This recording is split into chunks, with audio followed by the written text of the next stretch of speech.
Hace más de 2 días que dejamos por la popa el último destello del faro de San Emeterio, la última señal que de algún modo nos mantenía cerca de amigos y familiares. Pasado el mítico faro de Armen, dejamos por la aleta, a lo lejos, el faro de Petit Minou, cuyas ráfagas de luz todavía cruzan el cielo al alba de un día cualquiera a la altura de Brest.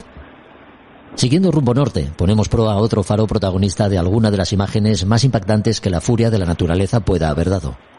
Se trata del faro de la Juman, cuya estructura, tantas veces azotada por los golpes de mar, se ha hecho famosa gracias a la fotografía tomada en 1989 por Jean Guichard, en la que puede verse al torrero por aquel entonces Théophile Malgorn, asomado a la puerta mientras una ola gigante impacta contra el faro, envolviéndolo en toneladas de agua y espuma.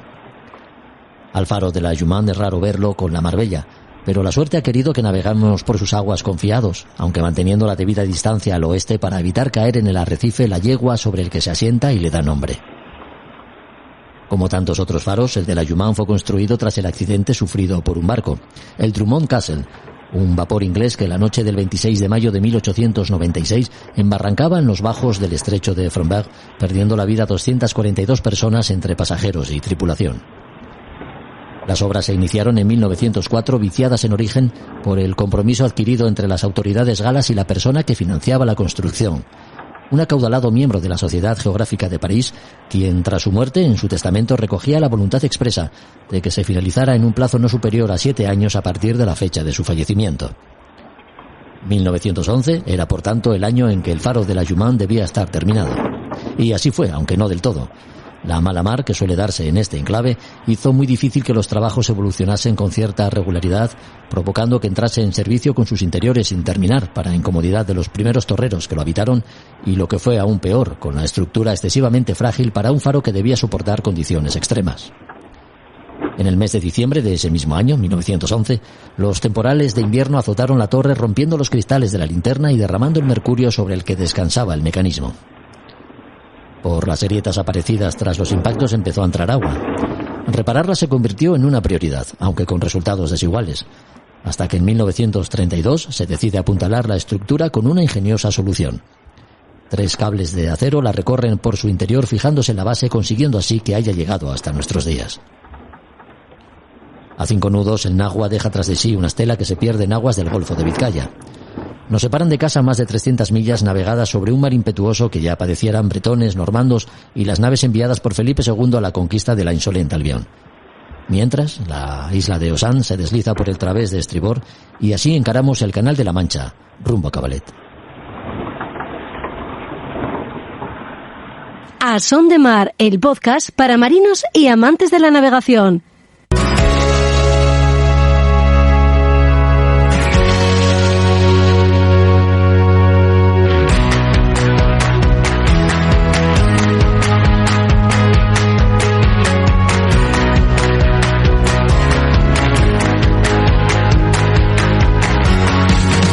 Amigos, ¿qué tal? Bienvenidos a otro podcast de A Son de Mar, un espacio de encuentro para los aficionados y también profesionales de todo aquello que tenga que ver con la náutica y la navegación.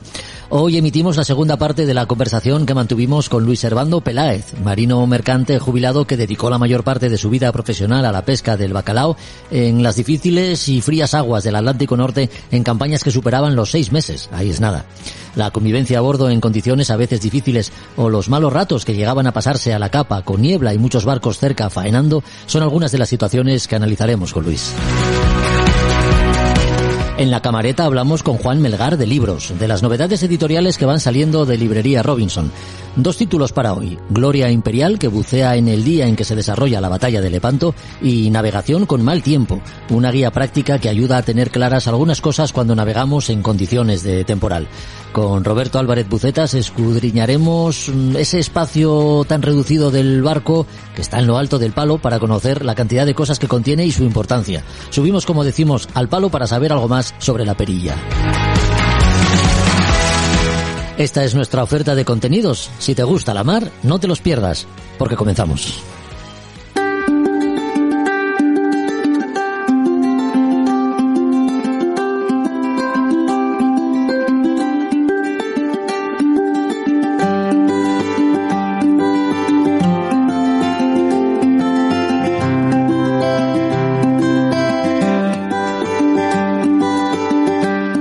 primeras salidas a la mar para pescar sardina y bonito, los primeros mercantes, alguno de ellos todavía de vapor, hasta embarcar en grandes barcos de pesca de altura para faenar al bacalao, hemos hablado con Luis Servando Peláez en el anterior podcast.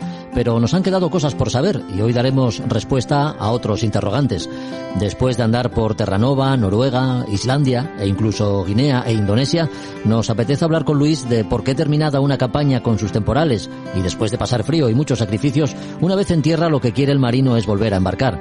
O cuáles son, a su entender, las cualidades que adornan a un buen marino. O cómo es la vida a bordo, porque navegar por Terranova no es lo mismo que hacerlo por el Caribe. La humedad constante, el frío y las pocas horas de luz, sobre todo en días de invierno, harán mella en la convivencia. Sí, mira, alguien definió, y tuvo más razón que un santo, que Terranova era 3 meses de invierno y 9 de mal tiempo. O sea, salías para el mar y en invierno hubo noches de estar a menos 30 grados bajo cero, que yo en el puente entreteníame, así como aquí cuando está frío, por los cristales de las ventanas se ponen vaho, agua, allí quedaba en hielo. Entonces con un bisturí, porque el botiquín teníamos ahí en el puente, con un bisturí iba yo rascando ese vaho, que no era vaho, era hielo, quitando una capa de hielo en el interior del puente. Y era, no pasaba, no había desaguisados ni líos, porque mientras estés trabajando la gente no piensa en otras cosas, y allí el trabajo era seguido. Eran 6 horas de trabajo y 6 de descanso, y siempre en funcionamiento. Cuando había mal tiempo, tanto te lo decía así, que cuando había mal tiempo y no podías pescar, o te ponías a la capa de temporal, la gente, los marineros llamaban linimientos Roan. Linimientos Roan, no sé si tocaría a ti, era una friega que solían echar cuando había dolores musculares y demás, que allí usábamos mucho. Pues eso llamaban la capa, cuando había capa que podían descansar los mismos horas, llamaban linimientos Roan. Ojo, sí, eso, porque a veces cuando era mal tiempo aprovechabas, no podías pescar, aprovechabas para andar con el calamento, o sea, que era peor, porque andabas ahí en cubierta con golpes de mar, midiendo cables, cambiando puertes, arranchando lo que tú sospechabas que andaba mal, poniéndolo para que anduviese por Dios. ¿Y las campañas eran de ida y vuelta? Quiero decir, ¿vosotros ibais a las aguas de bacalao y volvíais aquí a España para vender, o teníais que entrar en alguno de los puertos que encontrabais por allí y hacíais algo de vida en alguna de las aguas que teníais por allí lejos? Normalmente a los 100 días, de 90 a 100 días, solías entrar en puerto a hacer gasoil y víveres. La patata que no faltase, y carnes y cosa verde y demás, y el gasoil, que es algo más importante, y hacer algo de sal. Pero el resto, o sea, tú te cuenta que nosotros salíamos y hasta que no tuviésemos la certeza de que teníamos 1.000 toneladas de bacalao a bordo, no podíamos regresar de primera campaña. O sea, 1.000 toneladas de pescado a bordo salían del barco como se vendía en la tienda. O sea, salado, sin espinas y sin cabeza y sin nada. Que normalmente para descargar 1.000 toneladas de pescado salado equivalían a unas 3.000 de fresco, 3.000 toneladas de fresco, porque tenías que quitar la cabeza, la tripa, la espina del medio, luego metido en sal que iba menguando según el tiempo que estuviese en el barco. Y entonces ya venías, cuando tenías tú la certeza de que tenías más de 1.000 toneladas, venías ya directamente para España, ya te daban el sitio de descarga, porque podía ser Ferrol o Pasajes. Esa es la primera marea. Y la segunda marea, solían llamarte, que eran, eso teniendo claro, eran bastante buenos los armadores para eso, solían llamarte unos días antes para que pases las Navidades en casa. Nunca les pasamos en la mar. O sea, empezaron a llamar a los barcos a mediados de noviembre o mediados de diciembre para retornar para casa con lo que tuvieses. Entonces aprovechaban la temporada, esas Navidades, para meter el barco en dique, prepararlo y demás, para empezar la campaña otra vez a primeros de enero.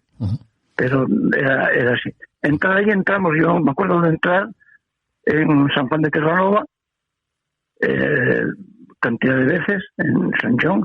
En San Pierre entré una vez en el año 64, que entramos el día de Pascua del 31 de marzo, que era el 31 de marzo de 1964, coincidió domingo de Pascua, con calma, y a medianoche cayó un temporal que perdimos el ancla, y media tripulación en el barco y otra media tripulación en tierra, tuvimos que salir a cafear.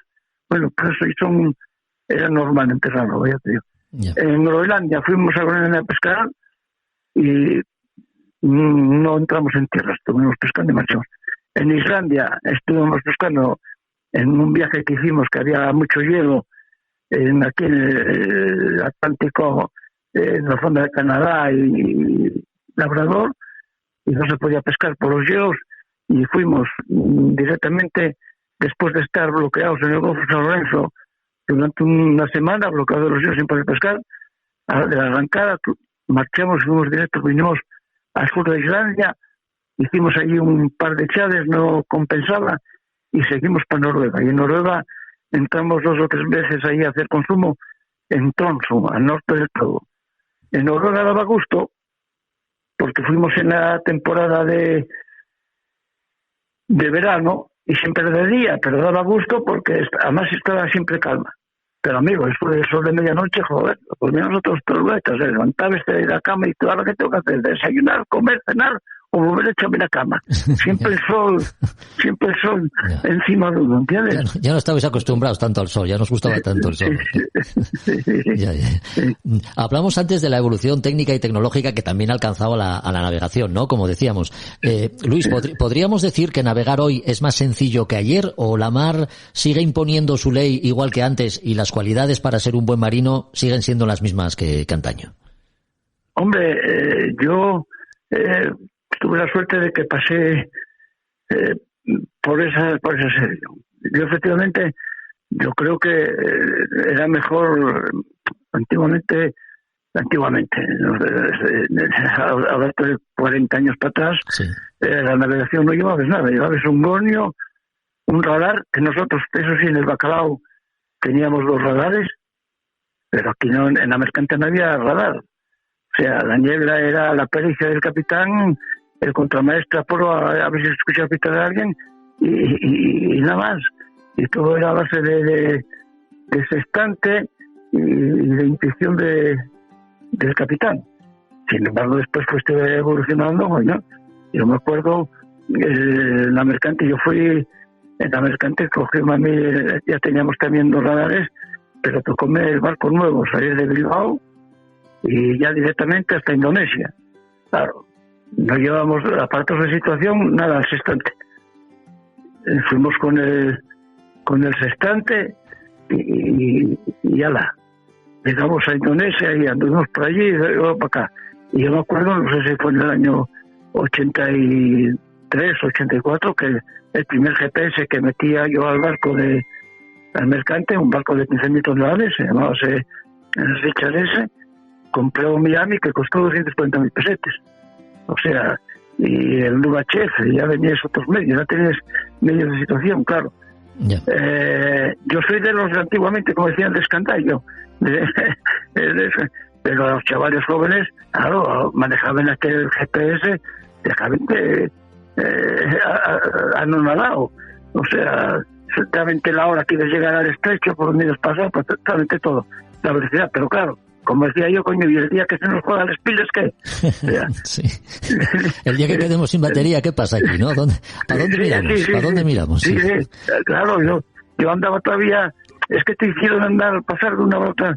Yo andaba todavía con la tabla de logaritmos, haciendo los cálculos. Ya. Hasta que vi, coño, que uno saliendo de la escuela venía con una calculadora, y yo me cago, aprendí yo esto con calculadores de Morisa, Dios te logaritmos, y manejártelo, pero que yo quedé asustado, porque todo concentrado ¿entiendes? En el GPS. Yo me acuerdo que al principio los GPS a últimos de año, sí, y a primeros de año dejaron de funcionar. No sé si decían que había que programar algo los satélites, y ¿y ahora qué? Ya. ¿Ahora qué? Ahora quitamos las caras y cogemos la lucha, ¿no? Sí. Pendiente con el sextante y decían, joder, vaya retrógrado que te veía con los estantes y lo tenemos todo hecho. No. Hay que ver. Bueno, pues Terranova, Noruega, Islandia, Indonesia, vamos, toda una vida dedicada a la mar, Luis, y si te vuelven a preguntar qué quieres hacer, vuelves a embarcar otra vez. Yo me lo digo, que pues, siempre lo dije y lo diré, que la mar es, o era, ahora ya mejoró, que son un mes embarcado y dos en tierra, pero cuando empecé yo, que era un año nomás, que era tercermundismo puro. Uh-huh. Y digo tercermundismo puro porque en todos los trabajos son duros, difíciles, pero tú estás 8 horas en la mina y vas a casa y tienes con quién lo contar, a tu señora, a tus hijos, a tu familia, a un amigo. Sí. Sin embargo, en un barco de aquella, si yo me llevaba mal con quien fuese, tenía que verlo todo el día, comer con él, incluso hasta dormir con él. No dormir con él metido en la cama, sino en el mismo camarote. ¿Entiendes? Sí. Pero yo, si volviese a nacer, otra vez sería marino, ya te digo, ¿eh? Y no fue una vida de rosas, porque hubo que arrancar, pero volvería, porque los que fuimos marinos, algo llevamos algo nos mete la mano en el cuerpo que no puedes pasar sin ella. Lo sé. Yo de hecho jubiléme y ahora tengo un cayuco que cada vez voy menos a pescar, pero todavía voy todos los días a pescar y voy todos los días a verlo. Y lo primero que hago, no oye mirar el barómetro porque lo rompí de tanto tocar el tambor, pero salgo aquí a la puerta de casa a mirar la mar.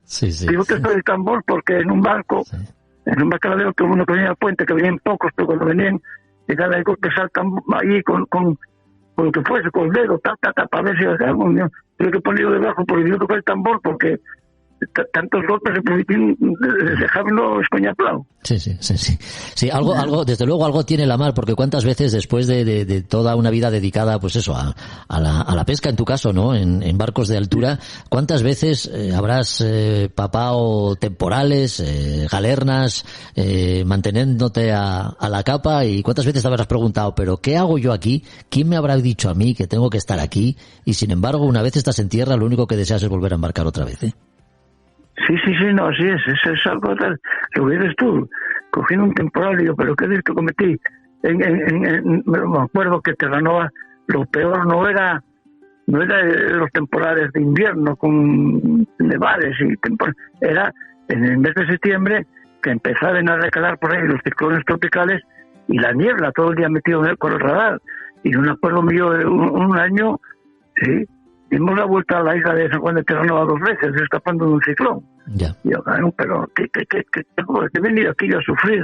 Porque estando en el puente, cuando estabas pescando estabas entretenido, pese que ya te digo que había circunstancias en que era yo una vez no siempre, podéis contar en un radio de acción de 3 millas del radar a ver 100 barcos pescando, 100 barcos pescando, que no era un barco, era tu flora más 1000 metros de cable que llevabas por la popa.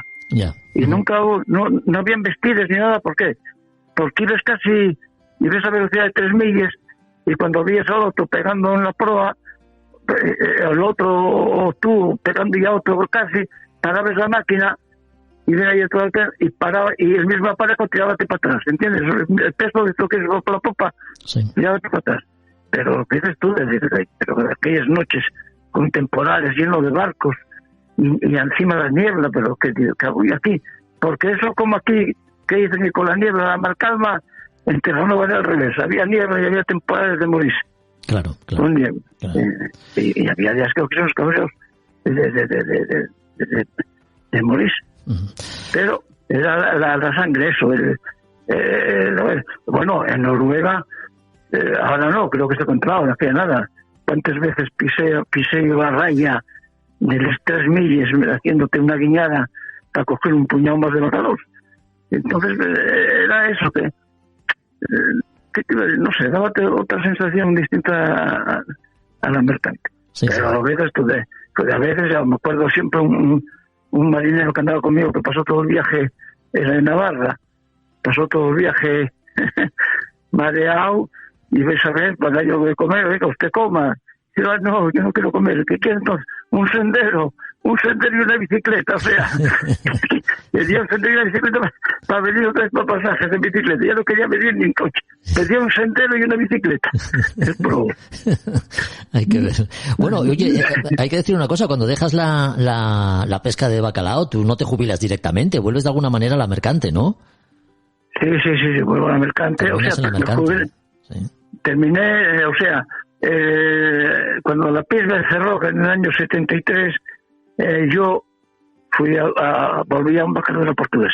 Sí. Hice de allí 6-7 meses en un bacaladero portugués de nombre muy rimbombante, llamábase Foz de Mondego, la filial de Foz, de la Lusitania Compañía de Pesca Portuguesa.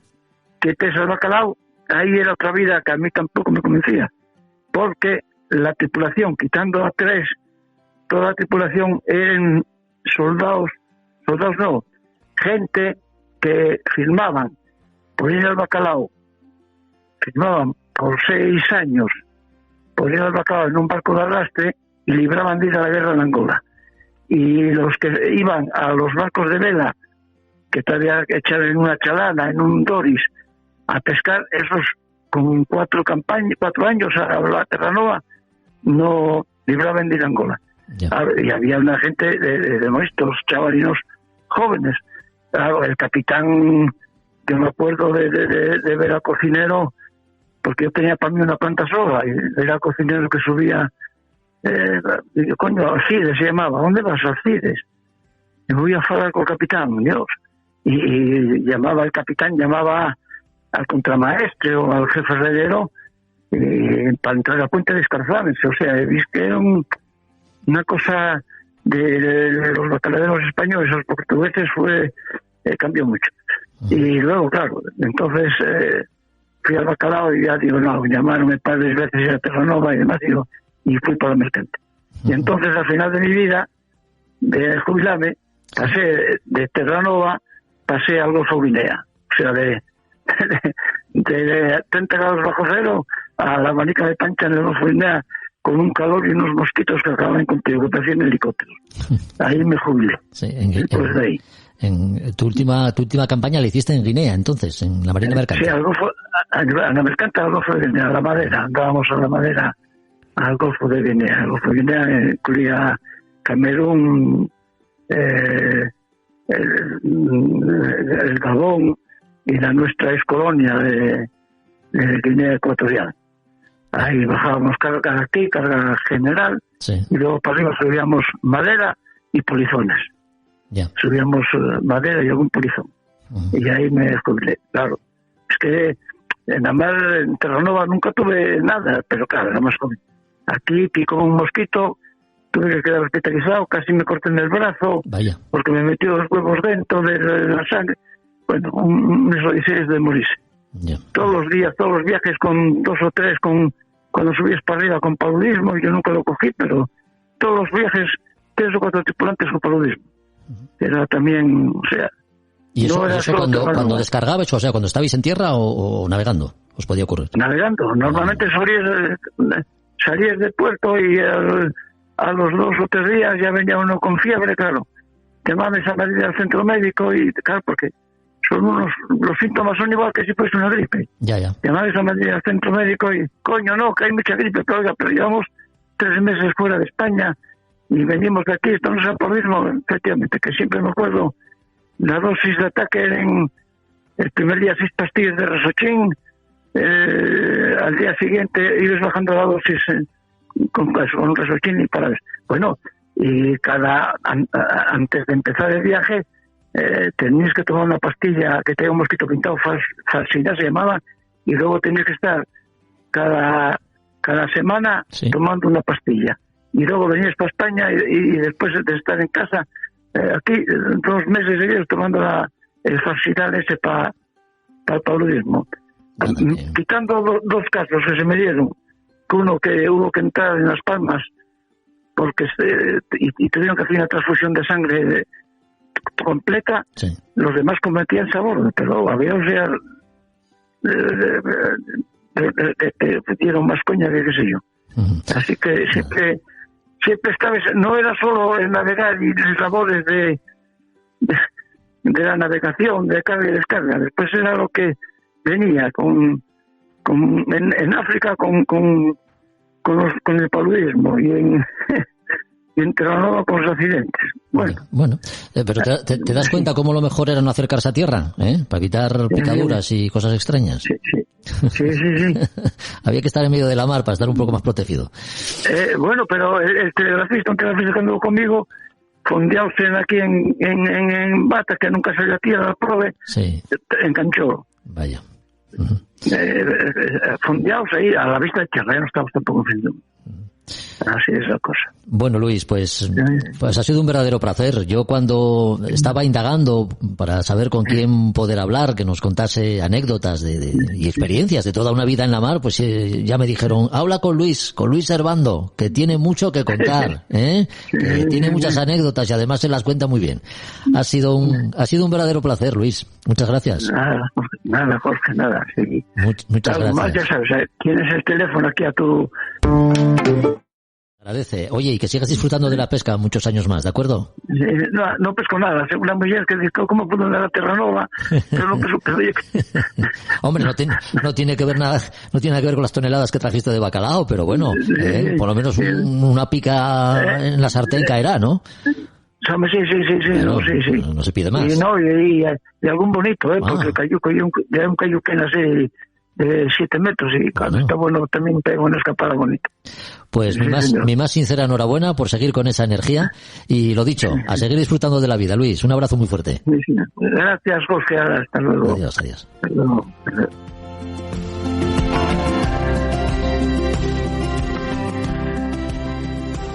A Son de Mar, el podcast de Jorge Uría.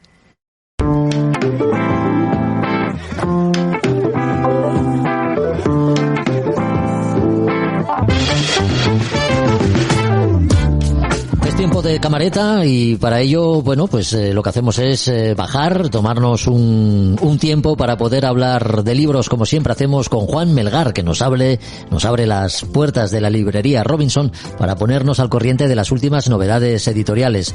¿Qué tal, Juan? Muchas gracias por acompañarnos de nuevo. Bienvenido a bordo. Hola, muchas gracias, Jorge. Un saludo a todo el mundo. Oye, Juan, la historia naval, siempre tan interesante, se puede contar de mil formas, ¿no? Pues a través de los descubrimientos, de la vida de grandes navegantes, de los mitos y las leyendas que han envuelto muchas costas y, por supuesto, los combates. Trafalgar puede ser uno de ellos, pero otro que sin duda es muy importante en la historia de la náutica y en la historia naval es el de la batalla de Lepanto. Sobre eso va el libro Gloria Imperial, ¿no?, que nos traes hoy. Efectivamente, sí, es un libro sobre la batalla de Lepanto que es de muy reciente publicación. Nos ha llegado esta misma semana a nuestra mesa de novedades, porque este año estamos de más o menos de un cierto aniversario de la batalla, porque fue en 1571, luego en 2021 yo creo que se hacen 450 años, si no me equivoco, si no he calculado mal. Entonces, pues es un año significativo en cuanto a conmemorar esta batalla. Sí, como muchos otros acontecimientos, la batalla de Lepanto además condicionó muchas cosas, ¿no? En el futuro, por ejemplo, la potencia naval del Imperio Otomano en el Mediterráneo, pues ya después de esa batalla nunca volvería a ser la misma. Pues efectivamente fue un poco el freno a esa expansión en ese momento pujante e imparable del Imperio Otomano, del poder del Islam a través del Mediterráneo, que choca principalmente pues con los intereses principalmente de la corona española, pero también de Venecia, del Papado, de Génova, en fin, de los estados cristianos ribereños, pues salvo Francia, que tenía esa extraña alianza un poco contra natura con los turcos. Sí. Y entonces se produce ese gran choque y se frena un poco ese ímpetu. Luego hay versiones, sobre todo para todos los gustos, sobre qué pudo significar o qué no pudo significar la propia batalla para el devenir de la historia, pero claro, eso se queda siempre pues en lo que siempre son esas discusiones, pues especulaciones. Sí, claro. Pero sí se puede negar que la victoria cristiana fue indudable y fue muy trascendente y fue sin duda un un freno y una inyección de moral para los reinos cristianos. Juan, ¿y qué nos puedes decir de los autores, de Carlos Canales y Miguel del Rey? ¿Son historiadores, investigadores, aficionados o apasionados por la historia naval? Sí, Carlos Canales y Miguel del Rey, pues para todos los que ya sean lectores habituales de libros de historia naval, son dos viejos conocidos que han escrito muchos libros a limón. Ambos de ellos, libros divulgativos. Este libro es un libro, como calificarlo como de divulgativo, no es un libro académico. Se lee muy muy bien, está bien editado, pues tiene también sus ilustraciones, sus fotos. Y entonces ellos escriben eso, ya, como digo, a la limón, han escrito muchos libros, tienen amplios conocimientos de historia naval, desde luego, y lo cuentan todo pues de manera muy muy amena, la verdad. Y entonces, para todo el que quiera un poco, pues oye, enterarse de qué pasó, cómo fueron los antecedentes, cómo era todo el tablero geopolítico que llevó a que se produjera este choque, pues es un libro recomendable, sin duda. Es un libro bien editado, como comentas, y una aclaración o una anécdota, porque la galera que aparece en la portada de este libro por popa es la de Juan de Austria, me parece, es la misma que podemos admirar en el Museo Marítimo de Barcelona. Efectivamente, hay una réplica en el Museo Marítimo de las Atarazanas de Barcelona. Sí.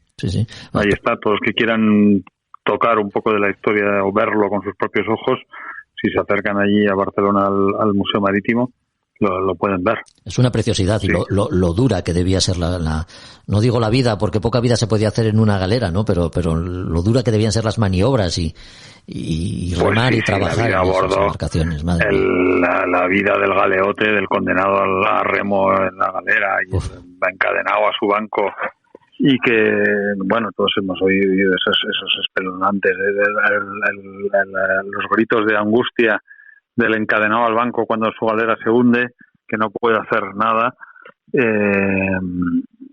algo tremendo, es algo terrorífico. Sí. Bueno, una de las grandes consecuencias positivas de la batalla de Lepanto es la gran cantidad de cautivos cristianos liberados, que fueron, yo creo que el orden de 12.000 o algo así, que estaban remando en galeras turcas y que fueron liberados. Sí. O sea, 12.000 personas son mucha gente. Oye, Juan, y para quienes les gustan las emociones fuertes, nos traes otro libro, Navegación con mal tiempo. Bueno, el título ya dice mucho, pero la foto de portada no deja lugar a dudas, ¿eh? No deja lugar a dudas. El título se explica muy bien. Este libro también es un viejo conocido, es su quinta edición. Ya ha vuelto a reaparecer porque estaba agotado, entonces vuelve a estar disponible para la venta. Eso es el clásico, es el libro de referencia sobre el tema, sin duda, y también es un viejo conocido de muchos lectores de estos temas, y yo creo que todos los que mucha gente se habrá alegrado. De hecho, creo que ya nos han entrado compras de gente, este libro lo había prestado, lo he dejado, me ha desaparecido, me lo vuelvo a comprar, porque es que es un libro que quiero tener. Sí. Sí, está escrito por Peter Bruce y Adler Coles, que son dos grandes de estos temas, dos grandes navegantes también, y no solo por ellos, que es un libro que cuenta con colaboraciones, pues empezando desde el prólogo. El prólogo de la edición española, por ejemplo, está escrito por Juan Zamora, que es un capitán que también ha navegado mucho y sabe mucho. El prólogo en general por Sir Peter Blake. Luego hay capítulos pues por Olin Stevens, por todo tipo de navegantes y de grandes conocidos. Y es un libro que tiene su miga desde el punto de vista técnico, porque te explica muy bien pues todos los fundamentos de los diseños de los barcos y cómo influye el diseño en cómo se comportan a su vez después en situaciones de mal tiempo, de cómo reaccionan ante las olas, cómo también el aparejo, cómo puede ser, cómo le afecta el viento extremo al aparejo y a diferentes aparejos, en fin, todo tipo de, la verdad es que es un libro completísimo. Sí. También de todo, afecta a todas las maniobras, pues como es el uso de anclas de capa, todo un poco, como correr un temporal, capear un temporal, todas las técnicas. Es un libro muy interesante. Sí, muy interesante porque, hombre, ninguno deseamos poner en práctica, pero solo su lectura la verdad es que es fascinante. Eso es, nadie desea navegar con mal tiempo, desde luego, pero en este libro, además, en cada uno de los ejemplos de temporal que puede tener el libro va ilustrado con mapas meteorológicos. Efectivamente, sí, tiene su parte meteorológica, explica diferentes situaciones, porque usa ejemplos, pues desde la archiconocida Fastnet del año 79 hasta pues otro tipo de temporales, muchos ahí en el Golfo de Vizcaya. Es uno de los sitios donde más se habla, porque es un sitio muy peligroso para la navegación, donde se han producido muchas situaciones, y también pues unas cuantas ediciones de la Sydney Hobart también comenta las vueltas al mundo. Bueno, y en base a eso pues también están incluidos pues los testimonios de los que iban a bordo de barcos en esas situaciones, y la lectura se hace, la verdad es que muy amena y es muy interesante, la verdad. Bueno, pues 2 títulos interesantes, como dices, los dos: Navegación con mal tiempo y también Gloria Imperial, sobre la batalla un estudio minucioso sobre la batalla de Lepanto. Juan, una vez más, muchas gracias por acompañarnos, y esperamos volver a encontrarte en el Nahua, en nuestro próximo podcast, ¿de acuerdo? Muchísimas gracias, Jorge. Es un placer, como siempre, poder comentar libros con vosotros. Un saludo. Hasta entonces. Adiós. Un saludo.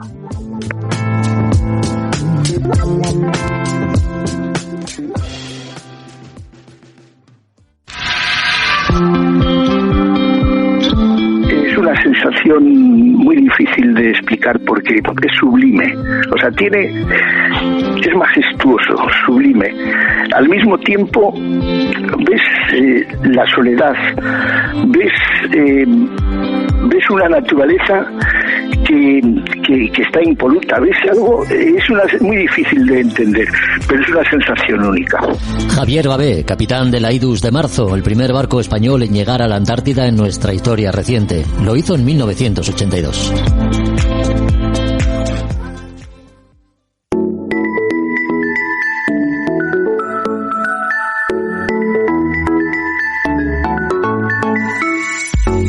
En el podcast anterior hablamos del palo como elemento fundamental, sin el cual no podríamos hablar de velero. Hoy subimos a lo más alto del palo, para conocer de cerca la perilla, esa zona que no tenemos a la vista y sin embargo es tan importante por los componentes que alberga: electrónica, señalización, comunicaciones, en fin. Tenemos al otro lado del teléfono a Roberto. ¿Qué tal, Roberto? ¿Cómo estás? Bienvenido a bordo un día más. Hola, buenos días, Jorge. Recordemos que Roberto Álvarez Bucetas es profesor en la Escuela Superior de Marina Civil de la Universidad de Oviedo y coordinador de su equipo de regatas. Precisamente nos habías propuesto tú, Roberto, hablar de la perilla, este espacio tan reducido, como decimos, pero que lógicamente, en fin, depende muchas veces del tamaño del palo, ¿no? En cualquier caso, sí es un elemento de reducidas dimensiones que contiene mucho material sensible. Sí, por supuesto. El tope del palo muchas veces incluso cuando comentábamos el otro día de a veces de tener que pinchar un palo, tenemos el palo todavía en tierra y queremos montarlo, pues muchas veces hay cosas que arriba se nos olvidan o que no prestamos mucha atención, y hay que tener mucho cuidado con eso, porque después, una vez que el palo esté puesto en su posición y en el barco, subir ahí arriba y hacer cualquier cosa arriba cuesta muchísimo trabajo, con lo cual, siempre que podamos hacer las cosas antes de montar ese palo, pues ahí arriba parece que no, pero hay muchas cosas. Sí, muchas cosas vinculadas, como decíamos, a la electrónica, la señalización, las comunicaciones, las comprobaciones, como dices, debemos realizarlas para que todo esté en buenas condiciones, pero es verdad que dan pereza, ¿no? A veces las pasamos por alto. Deberíamos ser más cuidadosos, ¿no?, con todo lo que tenemos en la perilla. Sí, deberíamos ser muy cuidadosos, porque cualquier reparación o cualquier modificación que tengamos que hacer en la parte superior del palo entraña mucho problema. Una vez que tengas que subir con una guindola ahí arriba en condiciones complicadas, porque ahí arriba tienes que estar, aunque sea poner simplemente un remache o modificar o cambiar una antena, cuesta mucho trabajo. Todo lo que se puede hacer previamente y comprobarlo previamente sería muy recomendable. Así, haciendo un poco de resumen, un poco de las cosas que podemos encontrarnos en la perilla de un palo, sí. Pues así, a modo así de tormenta de ideas, podemos comentar que ahí arriba pues están las luces de navegación. Podemos estar en un barco de vela podemos tener una luz, un farol tricolor. Los barcos menos de 20 metros tienen que tener las luces de costado, la verde y la roja, y la luz de alcance. Pueden estar combinadas en un farol tricolor que se pone en el tope del palo, ¿no? Pues tenemos luces de navegación. Tenemos la luz de fondeo también. La luz de fondeo, porque cuando estamos fondeados, pues una luz todo horizonte blanca ya está alojada también está dispuesta en la perilla del palo. Incluso un poco más abajo, la perilla del palo, también podemos encontrarnos a veces las luces de cubierta. El barco se puede tener una luz de cubierta, un pequeño farolillo para alumbrar la cubierta cuando estamos navegando de noche y tenemos que hacer alguna cosa en la cubierta, pues hay una luz de cubierta próxima a la perilla, no la propia perilla, pero próxima a ella, ¿no? Hablando de antenas, sí, el tope del palo, lo lógico y normal suele ser tener la antena del VHF, el sistema de comunicaciones de la emisora, suele estar dispuesta en la perilla del palo. Entonces, bueno, hay que prestarle atención. Suele ser una antena de varilla, una antena incluso pequeña, que está de látigo, se puede disponer en la perilla del palo. Pues hay que tener cuidado con ella y que esté en perfecto estado. A veces podemos encontrarnos en barcos de crucero antenas de televisión que se pueden disponer en la perilla del palo para tener mejor alcance y tener mejor recepción, ¿no? Son cosas que también están ahí. Hablando de equipos de electrónica, más electrónica que podemos encontrarnos ahí arriba, sí, pues podemos tener dentro que, bueno, más que electrónica, podemos decir equipos de viento.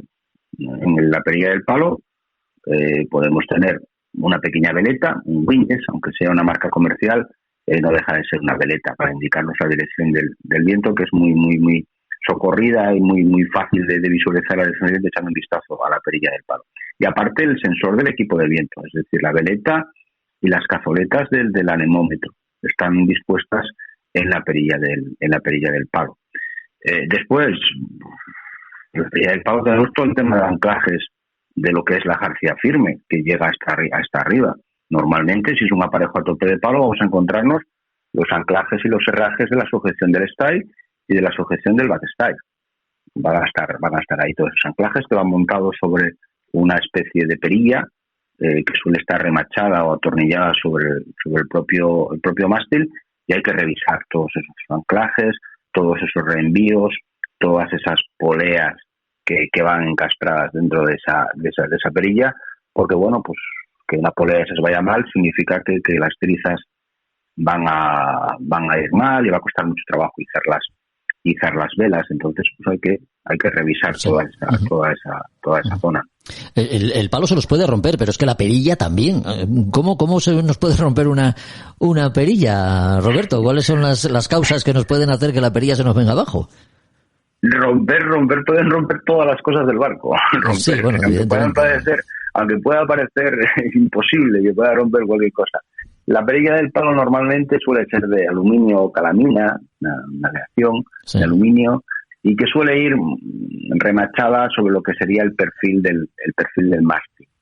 Entonces, pues bueno, esos remaches o esos tornillos, por sulfatación, por las circunstancias que sean, por sobreesfuerzos, puede reventar algún tornillo, puede reventar algún remache, y a veces con una sobretensión en un backstay, un stay, puede reventar ese remache y puede saltar la propia perilla. No suele ser normal.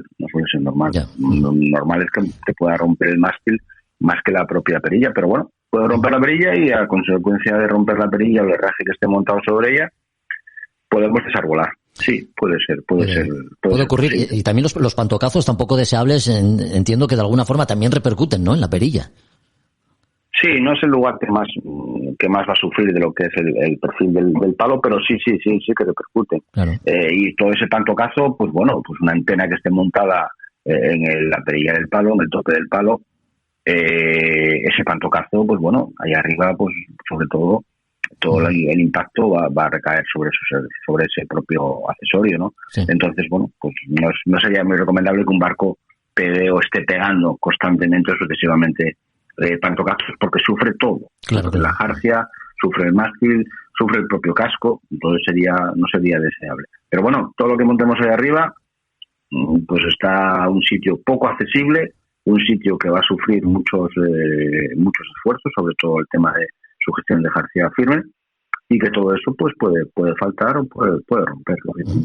Y si nos vemos obligados a desmontar el palo, pues Entiendo que hay que tener en cuenta pues todas las conexiones, sí, ¿no? Que llegan desde la perilla, o sea, es un trabajo delicado. Por supuesto, una vez que tengas que desmontar un mástil o que tengas que quitar un mástil, es el momento de hacer una revisión exhaustiva de todos esos elementos, desde lo que es la perilla hasta el resto de accesorios que van en el propio palo, porque en el propio palo después podemos encontrarnos dentro de la jarra de pues montado un reflector de radar, por poner un ejemplo, sí.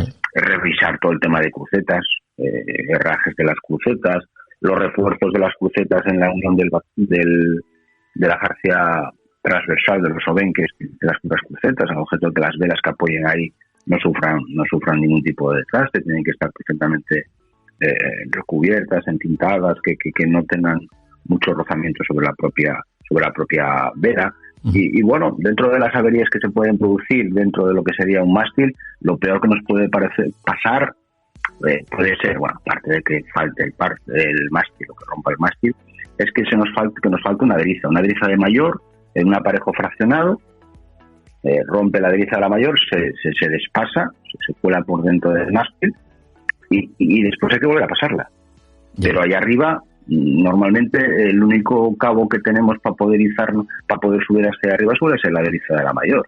Y si rompe la driza de la mayor, pues bueno, desde lo que sería la última driza que tendremos de Génova, poder acceder hasta arriba, pues bueno, siempre sería recomendable que arriba de la perilla del palo tengamos por lo menos siempre 2 drizas, que podamos, en el caso de que falte una, podamos subir hasta ahí arriba con la driza que tengamos, como la otra driza que tengamos, porque si no habría que hacer escalada libre desde lo que sería las drizas de Génova, subir hasta arriba. Bueno, sí, por el amantillo de la mayor suele estar ahí arriba.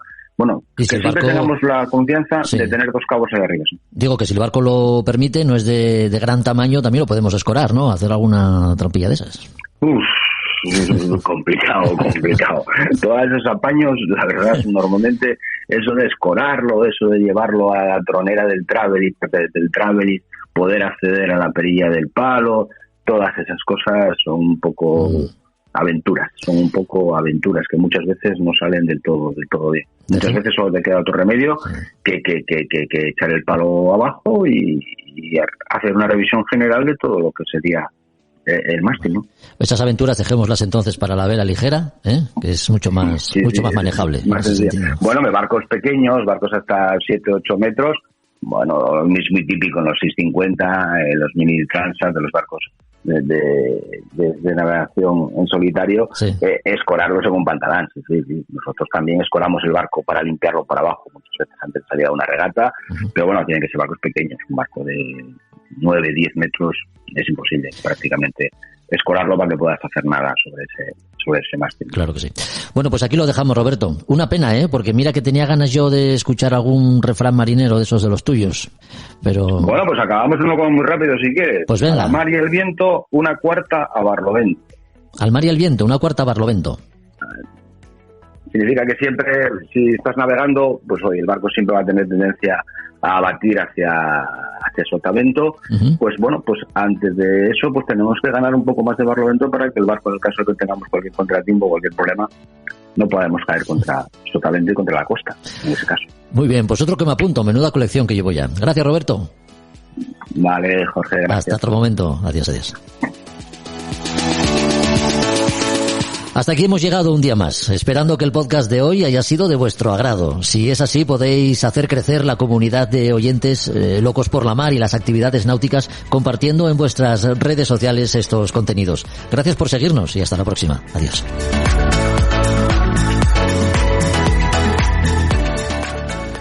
A Son de Mar, la náutica en un podcast. Desde el sur global nos mudamos al norte para buscar una vida mejor. Y ahora en podcast te contamos nuestras experiencias y aportes al país al que llegamos. Esto es Escucha Migrante, el podcast de la cultura en movimiento. Un proyecto sonoro para el encuentro de creadoras, investigadoras y distintos agentes culturales que hablan con voz propia en muchos acentos. Hola, soy Dagmario Oliver Graterol y seré tu anfitriona en los episodios conversacionales. Yo soy Mili Matos y seré la voz que te acompañará en los episodios narrativos.